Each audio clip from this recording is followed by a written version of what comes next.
Okay, let's be real for a second.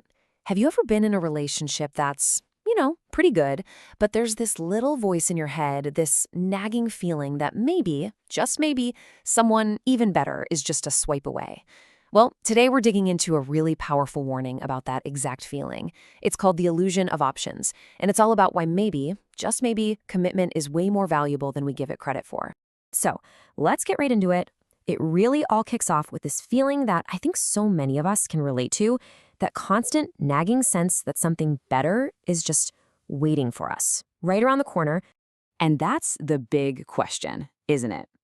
Is the grass really greener on the other side? It's such a seductive idea, right? Especially with dating apps and social media constantly telling us that the perfect person is just one more swipe, one more DM away. All we have to do is just keep looking. But here's the catch, and it's a big one.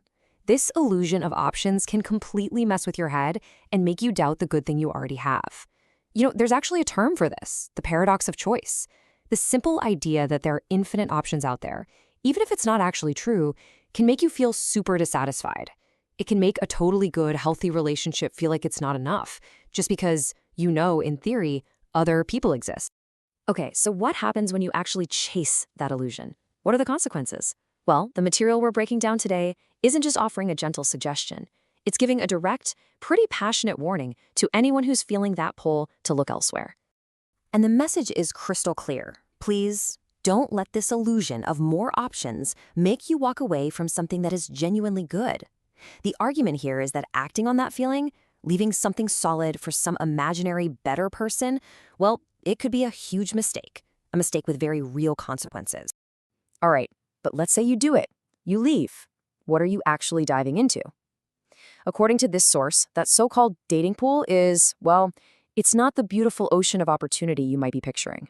It's painted as something a whole lot murkier. Yeah, the picture it paints is that the dating world is just filled with people who have bad intentions, people with what it calls leech mentalities. This really sets a stark tone. The idea is that the alternative to your good but imperfect relationship isn't a world of better options. It's a landscape filled with its own set of dangers. And I love this metaphor it uses. Empty boxes wrapped in luxurious paper. Wow, that's so vivid, right? It's talking about a world of pure superficial appeal. People who look incredible on the outside. Their social media is perfect. They present this flawless image. But inside, there's just no real substance, no real value. So let's break down who exactly is in this dating pool, according to the source. First up, you've got your opportunists, people just looking for what they can get from you. Then, narcissistic personalities, focused only on themselves. You've even got high-income earners with really low values. People who have great expectations of you, but offer tiny little investments themselves. And maybe the biggest one, people who care way more about how things look than what they actually are. And this just sums it all up in the most raw way possible. I promise it ain't nothing in the streets but audacity and a whole lot of sadness. It's a blunt, straight-up promise that what you're going to find out there is just shocking boldness from people and, ultimately, deep disappointment. So, okay, if the dating pool is really that bleak, then where's the real value? What's the answer? And this brings us right to the core message of this whole thing. The incredible value of commitment. And this is where it really reframes the whole conversation. Look, staying and working on a genuinely good relationship, yeah, it's hard. No one's denying that. But choosing to leave, that just introduces a brand new kind of hard. The hard work of navigating that dating pool we just talked about, full of opportunists and narcissists. So the choice isn't between hard and easy. It's about choosing which kind of hard you'd rather deal with. Which leads to some very, very clear advice. If you are in a relationship with a genuinely good man or a genuinely good woman, stay in it. If what you have is fundamentally good, even with all its challenges, the recommendation is to hold on tight.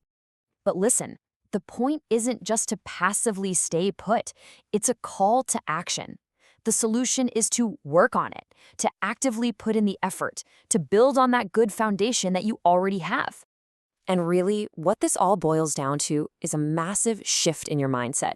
Instead of constantly looking out there for what you think you're missing, the advice is to humble yourself, be thankful and grateful for what you actually have.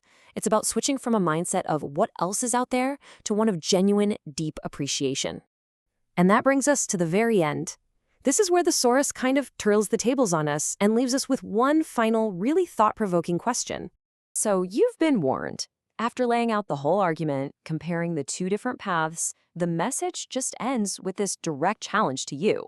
The warning has been delivered. The choice, in the end, is yours. So what are you going to do?